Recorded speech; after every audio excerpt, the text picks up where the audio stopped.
साल था 2019, महीना दिसंबर का, जिसमें बड़ी संख्या में मुसलमान सीएए और एनआरसी के विरोध में उतरे थे। ऐसा इतिहास में पहली बार हुआ। पहली बार इसलिए कह रहे हैं क्योंकि मुस्लिमों के सियासी इतिहास में ये पहली बार था जब मर्दों के साथ साथ मुस्लिम महिलाओं ने भी सड़कों पर उतरकर मोर्चा खोला था, आंदोलन किया था बड़े पैमाने पर। इसी वक्त दो अहम लोगों को पुलिस ने गिरफ्तार कर उन पर यूएपीए की धारा लगा जेल में डाल दिया था। अब इन दो लोगों को हम अहम इसलिए कह रहे हैं क्योंकि यही दो शख्स फिलहाल दिल्ली चुनाव में हिस्सा लेने वाले हैं, जो इस बार दिल्ली चुनाव जेल से ही लड़ेंगे। एआईएमआईएम ने दिल्ली चुनाव में इन दोनों को टिकट दिया है। अब इन्हीं दो प्रत्याशियों को लेकर सियासी हवा कह रही है कि ये कांग्रेस या फिर आम आदमी पार्टी का इन दो सीटों पर सियासी समीकरण बिगाड़ सकते हैं, क्योंकि मुसलमानों के बीच एआईएमआईएम ने अब इमोशनल कार्ड खेला है। ओवैसी ने दोनों नेताओं को चुनाव में उतारकर दो सीटों पर अपने पक्ष में माहौल बना दिया है। साथ ही कांग्रेस और आम आदमी पार्टी की सियासी टेंशन भी बढ़ाकर रख दी है। लेकिन सवाल ये है कि क्या दिल्ली में जीत की बोहनी भी एआईएमआईएम कर पाएगी? चलिए आपको इन दो सीटों का पूरा समीकरण समझाते हैं। दिल्ली का विधानसभा चुनाव बीजेपी, आम आदमी पार्टी और कांग्रेस के बीच त्रिकोणीय होता हुआ नजर आ रहा है, लेकिन ओखला और मुस्तफाबाद की सीटों पर चार दलों के बीच मुकाबला बन गया है। दोनों मुस्लिम बहुल सीटों पर चतुष्कोणीय चुनाव बनाने का काम असदुद्दीन ओवैसी की एआईएमआईएम यहां पर करती हुई नजर आ रही है। एआईएमआईएम से ओखला सीट पर शिफाउर रहमान और मुस्तफाबाद सीट पर ताहिर हुसैन चुनाव लड़ रहे हैं, जो यूएपीए के तहत जेल में बंद हैं। असदुद्दीन ओवैसी के दोनों ही प्रत्याशी मुस्लिम हैं और दिल्ली दंगे के आरोप में जेल में बंद हैं। आपको याद होगा, दिल्ली में 5 साल पहले जामिया मिलिया इस्लामिया यूनिवर्सिटी के छात्रों ने सीएए एनआरसी के खिलाफ प्रदर्शन शुरू किया था। छात्रों पर पुलिस लाठीचार्ज के बाद आंदोलन ने व्यापक रूप अख्तियार कर लिया था। इसके बाद मुस्लिम महिलाओं ने शाहीन बाग की सड़क को जाम कर दिया था, जो सीएए एनआरसी के खिलाफ आंदोलन का मॉडल बन गया था। मुस्लिमों के सियासी इतिहास में ऐसा पहली बार था जब मर्दों के साथ साथ मुस्लिम महिलाओं ने भी सड़क पर उतरकर आंदोलन किया था। सीएए एनआरसी आंदोलन से जुड़े रहे शिफाउर रहमान को ओखला और सीएए एनआरसी आंदोलन के दौरान नॉर्थ ईस्ट दिल्ली में हुए दंगे के आरोपी ताहिर हुसैन को मुस्तफाबाद सीट से ओवैसी ने दिल्ली चुनाव में उतारा है। इन दोनों ही सीटों पर 50% से ज्यादा मुस्लिम वोटर हैं, लिहाजा मुस्तफाबाद और ओखला सीट के सियासी समीकरण और मौके की नज़ाकत को देखते हुए असदुद्दीन ओवैसी ने यहां शीफा और ताहिर की रिहाई का भी मुद्दा बनाकर रख दिया है। ओवैसी मुस्लिमों को जुटाने के लिए यहां अपनी हर एक रैली में ताहिर हुसैन और शिफा और रहमान की पत्नी और बच्चों के जरिए इमोशनल अपील कर रहे हैं। दोनों ही प्रत्याशियों को बेगुनाह बता रहे हैं और जेल से उन्हें रिहा कराने के लिए लोगों से वोट की अपील भी यहां कर रहे हैं। एआईएमआईएम ने ओखला और मुस्तफाबाद सीट पर सिर्फ उम्मीदवार ही नहीं उतारे, बल्कि उन्हें जिताने के लिए पूरी ताकत झोंक रखी है। ओवैसी ने अपने लावलश्कर के साथ पिछले 10 दिनों से ही दोनों ही सीटों पर डेरा जमा रखा है। असदुद्दीन ओवैसी के साथ इम्तियाज जलील, अख्तरुल इमान और शौकत अली दोनों ही सीटों पर हर रोज रैलियां और रोड शो एक सप्ताह से कर रहे हैं। सीएए एनआरसी आंदोलन से जुड़े लोगों का समर्थन दोनों ही सीटों पर यहां पर हम आपको बता दें कि एआईएमआईएम को मिलता हुआ नजर आ रहा है। ऐसे में मुस्लिम मतदाता किसी एक दल के पक्ष में एक तरफा वोटिंग वाली परंपरा से इस बार दूर होता हुआ भी नजर आ रहा है। इसके साथ ही ओवैसी भी यहां अपनी हर एक जनसभा में दिल्ली दंगे का जिक्र कर रहे हैं और बीजेपी के साथ साथ अरविंद केजरीवाल को भी कटघरे में खड़ा करते हुए नजर आते हैं।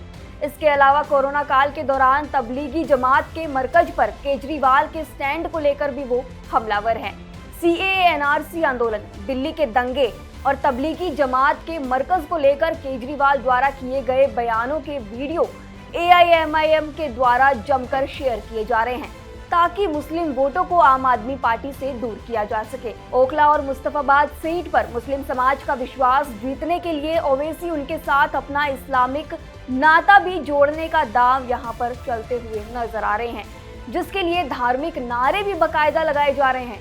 इतना ही नहीं, ओवैसी की जज्बाती तकरीरों से मुस्लिम इलाके में सियासी माहौल बनाने में काफी हद तक एआईएमआईएम कामयाब होते हुए नजर आ रही है। ओखला सीट पर एआईएमआईएम के प्रत्याशी शिफाउर रहमान और मुस्तफाबाद सीट पर ताहिर हुसैन के पक्ष में सिंपैथी का माहौल ओवैसी ने बना दिया है। दिल्ली के मुस्लिम बहुल सीटों पर कांग्रेस और आम आदमी पार्टी जीत रही है। दिल्ली की मुस्लिम बहुल सीटों पर बीजेपी कभी भी चुनाव जीत नहीं सकी है। 1993 से लेकर 2013 तक मुस्लिम कांग्रेस को वोट देती रही है, लेकिन 2015 और 2020 चुनाव में आम आदमी पार्टी को मुस्लिमों ने एक मुश्त वोट दिया था। इस बार कांग्रेस और आम आदमी पार्टी के साथ साथ ओवैसी ने भी मुस्लिम कैंडिडेट उतार रखे हैं। ओवैसी ने बहुत रणनीति के तहत दिल्ली दंगे के आरोपियों को टिकट देकर दिल्ली के चुनाव को रोचक बना दिया है, तो कांग्रेस और आम आदमी पार्टी की यहां पर टेंशन बढ़ा दी है। आपको बता दें कि मुस्तफाबाद सीट पर आम आदमी पार्टी ने अपने मौजूदा विधायक यूनुस खान का टिकट काटकर आदिल खान को प्रत्याशी बनाया है।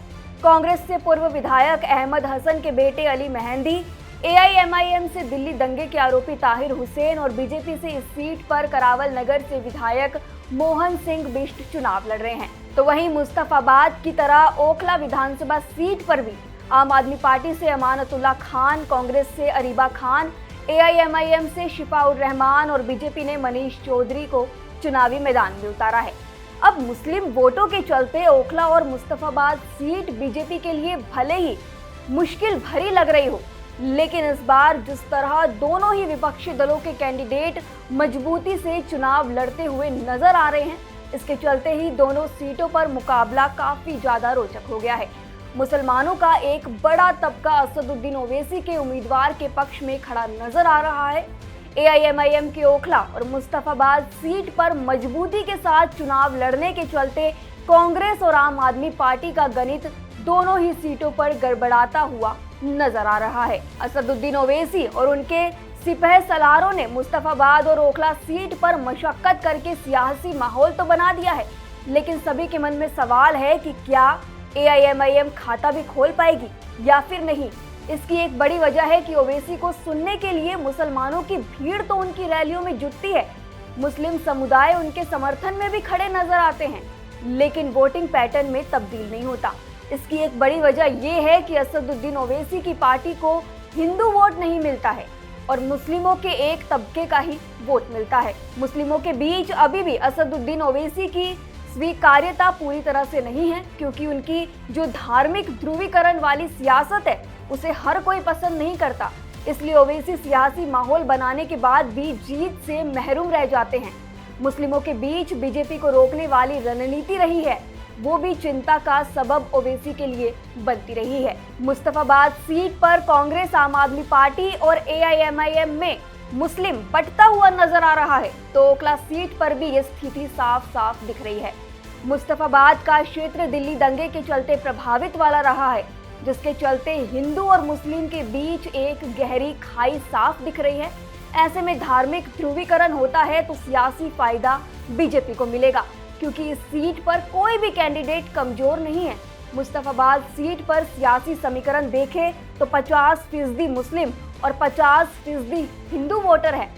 मुस्तफाबाद सीट पर ताहिर हुसैन भले ही जीत ना सके, लेकिन सियासी समीकरण बिगाड़ने की ताकत उनमें बेशक है। ओखला सीट पर जो स्थिति है वो मुस्तफाबाद जैसे तो नहीं है, लेकिन यहाँ पर 60% मुस्लिम और 40% हिंदू वोटर है।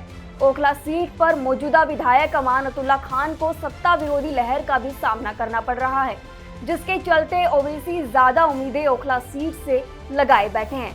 मुसलमानों में भाजपा को हराने के प्रयास के रूप में एआईएमआईएम की टेंशन बढ़ा सकता है, जिसे कांग्रेस और आम आदमी पार्टी पूरी तरह से देने में जुटी हुई है। ऐसे में सियासी माहौल बनने के बाद भी क्या ओवैसी दिल्ली में खाता खोल पाएंगे? आपको इस पूरे मसले पर क्या लगता है कि क्या मुस्लिम वोटरों को साधने की जो तमाम कोशिशें ओवैसी यहाँ पर कर रहे हैं, क्या उसमें वो कामयाब होंगे? क्या दिल्ली में एआईएमआईएम का खाता खुलेगा? हमें अपनी राय कमेंट सेक्शन में ज़रूर बताएं। शुक्रिया।